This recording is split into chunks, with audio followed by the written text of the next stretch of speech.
Ever since I was a child, I always wanted to know how I could help my own country. But that was just a dream that would take so long to come true.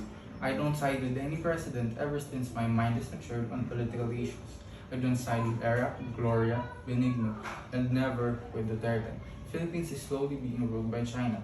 An article made by Maritime Executive about Duterte not interested in confronting China on fishing rights. Duterte said, I'm not interested about fishing, there's not enough fish to quarrel about. In these simple words, we can simply see that he's not even worthy of having the title of being a president because of his immoral words and even trying to fight for the country. I remember watching the news the other day on ABS-CBN News. Shara Zambrano went over to the West Philippine Sea to voice out the Filipino fishermen who were drawn away by Chinese fishermen and coast guards.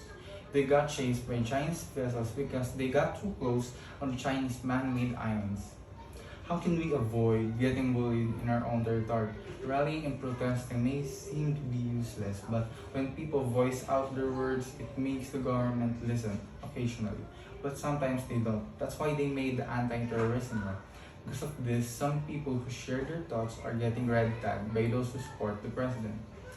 If you don't know what that means, red tagging is a term used by people who blacklist individuals or groups or organizations that are not supporting the president or their action seems unlikely to them. On a recent conference, Duterte said that he didn't promise that he would take back the West Philippine Sea. But back in his candidacy days, he told us that he would ride a jet ski to put the Philippine flag over Spratlys Islands. As Filipinos, we never wanted to be pinned down by anyone.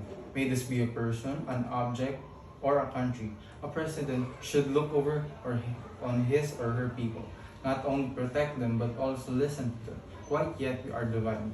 But should we know why our country is being sold to others without us knowing?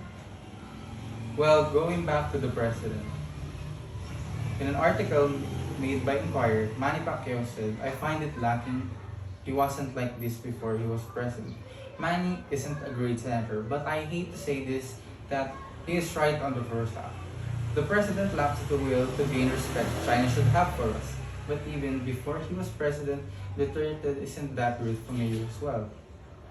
We aren't alone in this. Many countries have the same problem with maritime and land disputes.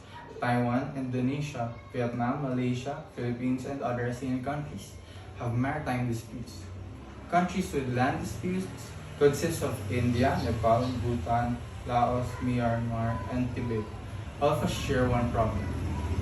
Well, if we put out the governments out of this because some governments are better than the other, but it's getting our land claimed.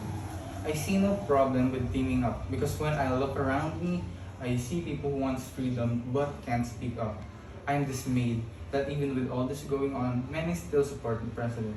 The anti-terror law was made to fight terrorism, but all I see is people who try to help others. The real terrorists are those who support the president. The government is too blind to see this because they get encouraged by those people. Whenever someone speaks up about their problems, about the government, the Duterte die-hard supporters attack these people and they message them and terrorize them. So, what can a simple young adult like me do? Here's my take on how I can try to make it a bit better. Voting. We can start off by voting the right person to control and make sure that our country is in a better place. And speaking up, there is no bad thing in trying to right the government's wrong. We are under them, so they might as well listen to us. Being kind to one another.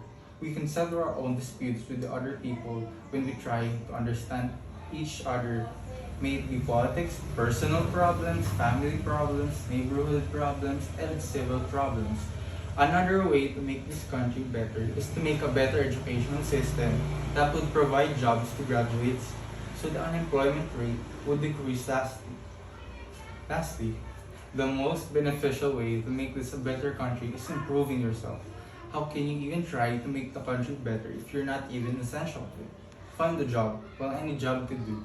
Help people, donate to those in need, make great decisions, and never fluster to help yourself in the process. What do you do when your family has problems? And they just accept this and move on. Would you do nothing? No, you should do whatever you must to help it.